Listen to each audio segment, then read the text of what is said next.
এত আত্মবিশ্বাসী এবং এত একরকমের হাসি খুশি মনে হচ্ছিল, বুঝতে অসুবিধা হচ্ছিল না যে 2 বছর ধরে নির্বাসনের পর তিনি যখন ঠিক করে ফেলেছেন যে দেশে তিনি ফিরবেনই, এবং তিনি যখন উপলব্ধি করতে পারছেন একজন অভিজ্ঞ রাজনীতিবিদ হিসেবে, যিনি বহু প্রতিকূলতা পার হয়েছেন, যিনি বহুবার দেশে ফেরায় বাধার সম্মুখীন হয়েছেন, তিনি যখন বুঝতে পারছেন তার জনগণ প্রস্তুত, তিনি যখন বুঝতে পারছেন যে তার দল নেতা কর্মীরা প্রস্তুত, তিনি যখন বুঝতে পারছেন তিনি প্রস্তুত দেশে ফিরতে, তখন তার ভেতরে এমন একটা স্বস্তি এসেছে, এমন একটা বিশ্বাস এসেছে যে তিনি তার কথার মধ্যে সেটা স্পষ্টত ফুটে উঠছিল।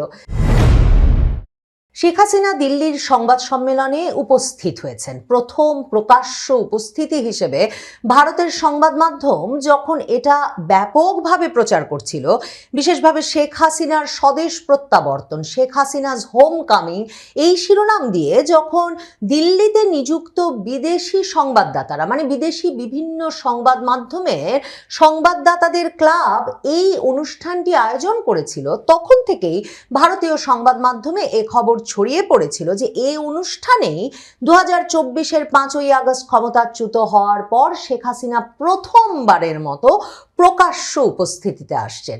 তখনই নানা প্রশ্নের উত্তরে অনুসন্ধানে বোঝা গিয়েছিল শেখ হাসিনার প্রকাশ্য উপস্থিতি মানে কিছুতেই তিনি ভিডিও বার্তার কোনো কথা বলছেন না, তিনি ভিডিওতে আসবেন এমন কোনো কথাও নেই। এমনকি ওই দাওয়াত পত্রটিতেও লেখা ছিল শেখ হাসিনা লাইভ সংযুক্ত হবেন এবং সাংবাদিকদের সঙ্গে কথা বলবেন ওই অনুষ্ঠানটিতে। এই অনুষ্ঠানটিকে সাংবাদিক সম্মেলন, সংবাদ সম্মেলন হিসেবে অভিহিত করছিল ভারতীয় মিডিয়া। কেন, সেটাও খুব পরিষ্কারভাবে দিল্লির সংবাদ সম্মেলনটির শুরু হওয়ার পর যখন পৃথিবী জুড়ে বিভিন্ন সংবাদ মাধ্যম এই সংবাদ সম্মেলনটি লাইভ করা শুরু করলো, তখন পরিষ্কার হয়ে গেল। মার্ক টালি অডিটোরিয়ামে অনুষ্ঠিত ওই সংবাদ সম্মেলনটিতে তখন তিল ধারণের জায়গা নাই। আন্তর্জাতিক সংবাদ মাধ্যমের দিল্লিতে নিযুক্ত বিদেশি প্রতিনিধিরা যেমন সেই সম্মেলনে উপস্থিত শেখ হাসিনার বক্তব্য শুনতে, শেখ হাসিনার প্রশ্নের উত্তর দিতে, তেমনি ভারতের শীর্ষস্থানীয় সংবাদ মাধ্যমের সাংবাদিকেরাও খুব স্বাভাবিকভাবে ওই অনুষ্ঠানে উপস্থিত ছিলেন শেখ হাসিনাকে প্রশ্ন করতে। শেখ হাসিনার বক্তব্য শুরু হওয়ার পর তখনও শ্রোতা হিসেবে একটা প্রশ্ন বারবার মনে যাচ্ছিল যে শেখ হাসিনা কি লাইভ কথা বলছেন, মানে যেটা নিয়ে গত কদিন ধরে ব্যাপক গবেষণা হয়েছে, ফেসবুকে স্ট্যাটাসের পর স্ট্যাটাস লেখা হয়েছে যে শেখ হাসিনা অডিও বার্তা দেবেন এটা, আর এমনকি উনার নিশ্চয়ই এই লাইভে বক্তব্য রাখার কোনো অনুমোদন নাই, উনার নিশ্চয়ই এসে প্রশ্নের উত্তর দেওয়ার কোনো অনুমোদন নাই, ওই রকম রেকর্ডেড অডিও বার্তা তো তিনি কতখানেই পাঠান। তখন প্রশ্ন করছিলাম মনে মনে এবং নিজের বয়ানেও যে সত্যি যদি উনি অডিও বার্তা দিলে কিছু নাই আসে যায়, এই অনুষ্ঠান নিয়ে এত কথা কেন? কিন্তু এমনকি রেকর্ডেড অডিও বার্তা দিল্লির একটা অডিটোরিয়ামে সাংবাদিকদের সামনে, আন্তর্জাতিক গণমাধ্যমের ঘর ভর্তি সাংবাদিকদের সামনে বাজবে, এটা জানার পর থেকেই বাংলাদেশ সরকার নানাভাবে ভারত সরকারকে আপত্তি জানাতে থাকে এবং প্রতিক্রিয়া জানাতে থাকে।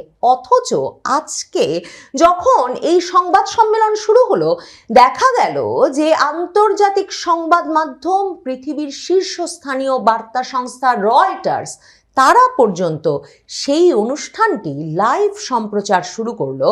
এক্সাইলড পলিটিক্যাল লিডারের সংবাদ সম্মেলন দিল্লিতে শুরু হয়েছে এই শিরোনাম দিয়ে, মানে নির্বাসিত রাজনৈতিক নেতা শেখ হাসিনা দিল্লিতে লাইভ কথা বলছেন, এই শিরোনাম দিয়ে রয়টার্স সারা পৃথিবীতে এই অনুষ্ঠানটি লাইভ সম্প্রচার শুরু করলো।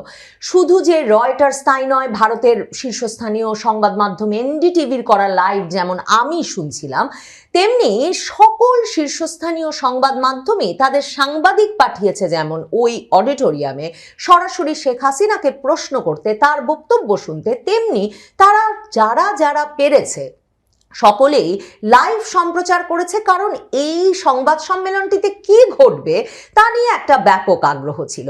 তিনি যে ভিডিওতে আসবেন না সেটা একরকম নিশ্চিত ছিল। এমনকি শেখ হাসিনা তো তার দলীয় ফোরামেও যখন তাকে অনুরোধ করা হয়েছে যে তাকে তিনি যাতে দেখা দেন, তিনি তার দলীয় নেতাকর্মীদের একেবারে ঘনিষ্ঠজনদেরও সরাসরি বলেছেন যে দেশে ফিরলে দেখা হবে। শেখ হাসিনা আজকের বক্তৃতায় সে কথাটি আবার বলেছেন যে তার সবচেয়ে বড় রোড ম্যাপ হচ্ছে এই যে তিনি তার জনগণের কাছে ফিরে যেতে চান, তিনি তার নিজের মানুষদের কাছে, তিনি তার নিজের জনগণ, নিজের বাংলাদেশের মানুষের কাছে ফিরে যাবেন।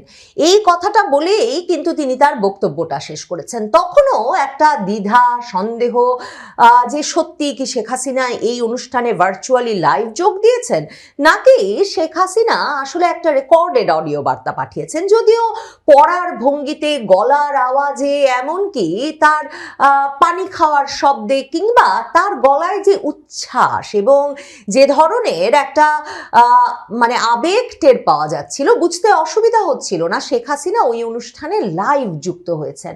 অবশেষে যখন সেই বক্তৃতা শেষে ওই অনুষ্ঠানের আয়োজক বললেন যে উপস্থিত সাংবাদিকরা যারা আছেন, ম্যাডাম হাসিনা এখনো ভার্চুয়ালি যুক্ত আছেন, কাজেই ম্যাডাম হাসিনা এখন কিছু প্রশ্নের উত্তর নেবেন।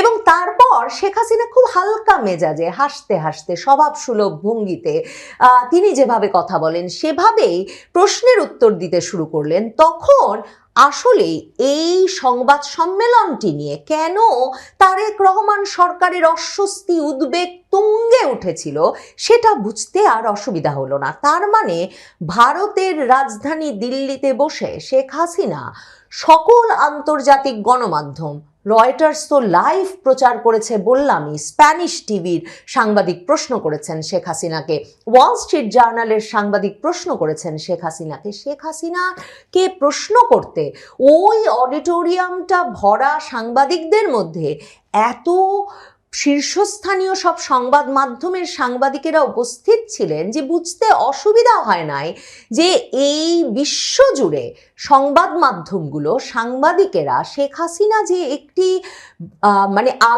আলোচনার এবং খবরের কেন্দ্রবিন্দু হয়ে উঠছেন শুধু সেটা বিশ্বাস করেন তাই নয়, তিনি যে দেশে ফিরবেন ঘোষণা দিয়েছেন 2024-এ ক্ষমতাচ্যুত হওয়ার পর, এবং তারপর বাংলাদেশটার যে দশা, সে দেশটাকে আবারও যে মানে উন্নয়নের ধারায়, যেটা শেখ হাসিনা বলেন সবসময় তার বক্তৃতায়, তার বক্তব্যে, সেই জায়গায় নিয়ে যেতে যেই অগ্রসর বাংলাদেশের সঙ্গে পরিচয় হওয়া শুরু করেছিল বিশ্বের, সেই বাংলাদেশটি যে একটা বিধ্বস্ত, বিপর্যস্ত, অর্থনৈতিকভাবে রুগ্ন এবং ব্যাপক সহিংস সাম্প্রদায়িক একটা দেশে পরিণত হয়েছে, সেই বাংলাদেশকে আবারও অগ্রগতির পথে ফিরিয়ে নিয়ে যেতে হলে, একটা আলোকোজ্জ্বল পথে ফিরিয়ে নিয়ে যেতে হলে, যে শেষ পর্যন্ত সেই রাজনীতির বিপক্ষে, অন্ধকারের রাজনীতির বিপক্ষে, এই রাজনীতির একমাত্র প্রতিভী হয়ে শেখ হাসিনাই আছেন, সেটা যে বিশ্বজুড়ে সাংবাদিকেরা বিশ্বাস করছেন। এবং সে কারণেই এই আন্তর্জাতিক সংবাদ মাধ্যমগুলোর সাংবাদিকেরা একের পর এক যে শুধু শেখ হাসিনার সাক্ষাৎকার ছাপছেন তাই নয়, তার ফেরার বিষয়ে লাগাতার খবর প্রচার করছেন। তিনি দিল্লিতে আবারও সংবাদ সম্মেলন ডেকে তিনি ফিরবেন, এটা বলবেন, ঘোষণা দেবেন, সেই অডিটোরিয়ামে এসে ভিড় করছেন এবং তাকে হেন কোনো প্রশ্ন নাই করছেন না। তারা প্রশ্ন করেছিলেন শেখ হাসিনাকে যে আপনার তো কারাদণ্ড হবে দেশে ফিরলে, আপনাকে কারাগারে রুদ্ধ করা হবে বলেছেন তারেক রহমান সরকার, আপনি কিভাবে এই অবস্থায় দেশে ফিরে যাচ্ছেন? শেখ হাসিনা হাসতে হাসতে উত্তর দিয়েছেন যে দেখেন, আমি যখন 81-তে ফিরেছি তখন আমাকে তখনই গ্রেফতার করা হয় নাই, কিন্তু 83-তে গ্রেফতার করা হয়েছে, আমি আরো অনেকবার গ্রেফতার হয়েছি, কাজেই গ্রেফতার বা এরকম কোনো ভয় পেয়ে আমি দেশে যাওয়ার সিদ্ধান্ত থেকে সরে আসব এর কোনো সম্ভাবনা নাই। শেখ হাসিনার বিষয়ে এমন জানমাল জানবার আগ্রহ এই সাংবাদিকদের। তারা প্রশ্ন করেছেন যে নিজামুদ্দিন আউলিয়ার দরগায় আপনি গিয়েছিলেন 81-তে ভারতে নির্বাসন শেষে দেশে ফিরে যাওয়ার সময়। এই নিজামুদ্দিন আউলিয়ার দরগার সঙ্গে বা বঙ্গবন্ধু শেখ মুজিবুর রহমান মানে আপনার পিতারও একটা গভীর সম্পর্ক ছিল। এবারও কি আপনি নিজামুদ্দিন আউলিয়ার দরগায় যাবেন? শেখ হাসিনা তখন বলছেন যে নিজামুদ্দিন আউলিয়া সহ এই মহান পুরুষদের যে মাজার, যে জায়গাগুলো আছে সেখানে আমরা আমাদের ঐতিহ্য এবং সংস্কৃতি অনুযায়ী নিয়মিত যাই, কাজেই সেটা যে কোনো সময়ই যেতে পারি এবং হয়তো যাব, কিন্তু মূল কথা হচ্ছে আমি দেশে ফিরবই। মানে ওই যে একদল বলে আসছেন, ভারতীয় সাংবাদিকেরাই কিন্তু বলে আসছেন যে ভারতের সংবাদ মাধ্যমের সাংবাদিকেরা তো বটেই, আন্তর্জাতিক সংবাদ মাধ্যমের সাংবাদিকেরা মুখিয়ে আছেন শেখ হাসিনা যখন দিল্লি থেকে ঢাকা রওনা হবেন তখন তার সঙ্গে অন্তত 200 সাংবাদিক উপস্থিত হবেন। আজকের সংবাদ সম্মেলনটা কিন্তু একেবারে সরাসরি প্রমাণ যে শেখ হাসিনার সঙ্গে একটা অডিটোরিয়াম ভর্তি সাংবাদিকের দল, আন্তর্জাতিক বিশ্বের সাংবাদিকের দল, তার সঙ্গে তিনি যদি দেশে যাওয়ার আগে নিজামুদ্দিন আউলিয়ার দরগায় যান সেখানে গিয়ে উপস্থিত হবেন। তিনি যদি দেশে যাওয়ার পথে বাধাগ্রস্ত হন এয়ারপোর্টে, তিনি যদি বাধাগ্রস্ত হন সীমান্তে, তারা তার সঙ্গে থাকবেন। শেখ হাসিনা সাংবাদিকদের কথাও বলেছেন যে আপনিও তো আমার সঙ্গে আছেন। এই যে প্রশ্ন করছেন কারা তার সঙ্গে আছেন, শেখ হাসিনা বলেছেন আপনিও নিশ্চয়ই আমার সঙ্গে থাকবেন। কাজেই আমি জনগণের শক্তিতে, সকলের শক্তিতেই আমি বলিয়ান হয়ে দেশে ফিরতে চাই। শেখ হাসিনাকে প্রশ্ন করা হয়েছিল ভারত সরকারের সঙ্গে কি তার যোগাযোগ হচ্ছে, ভারত সরকার কি বলছেন।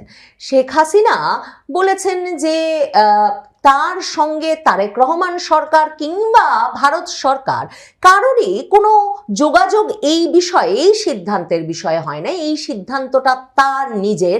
এবং শেখ হাসিনা সংবাদ সম্মেলনের শুরুতেই বলেছেন বেশিরভাগ উত্তর দেবেন পুত্র সজীব ওয়াজেদ জয়, যিনি নিজেও ভার্চুয়ালি যুক্ত ছিলেন।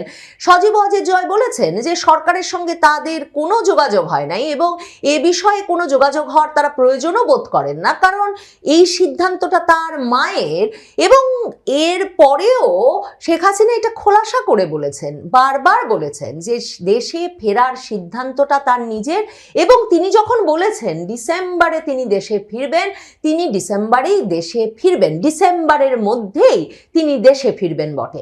মানে আজকে সাংবাদিকদের অনেকের প্রত্যাশা ছিল, ভারতের সংবাদ মাধ্যম বলেছিল যে কি প্ল্যান সেটা জানতে চাইবেন, কি বা কি রোড ম্যাপ, কিভাবে শেখ হাসিনা ফিরবেন সেটা নিশ্চয়ই তিনি প্রকাশ করবেন, কবে সুনির্দিষ্টভাবে ফিরবেন হয়তো সেটা প্রকাশ করবেন।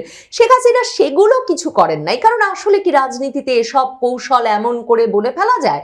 তবে শেখ হাসিনা বলেছেন যেদিন আমি তারিখ ঠিক করব আপনারা জানবেন। তিনি বলেছেন আপনারা সকলেই জানবেন যখন তার দেশে ফেরার সেই সময়টা হবে, যেমন করে তারা এতদিন ধরে শেখ হাসিনা কি কি করতে চেয়েছেন, কখন কি সিদ্ধান্ত নিয়েছেন তা জেনেছেন। সত্যি বিস্ময়কর 2024-এর 5ই আগস্ট যেই শেখ হাসিনাকে ক্ষমতাচ্যুত করা হলো এবং যেই শেখ হাসিনাকে দেশে থাকার কোনো উপায় রাখা হলো না, তাকে রীতিমতো সামরিক বিমানে করে ভারতে রেখে আসা হলো। এবং অনেক বিশ্লেষক বললেন যে 100 বছরেও শেখ হাসিনা, আওয়ামী লীগ কেউ বাংলাদেশে ফিরতে পারবে না।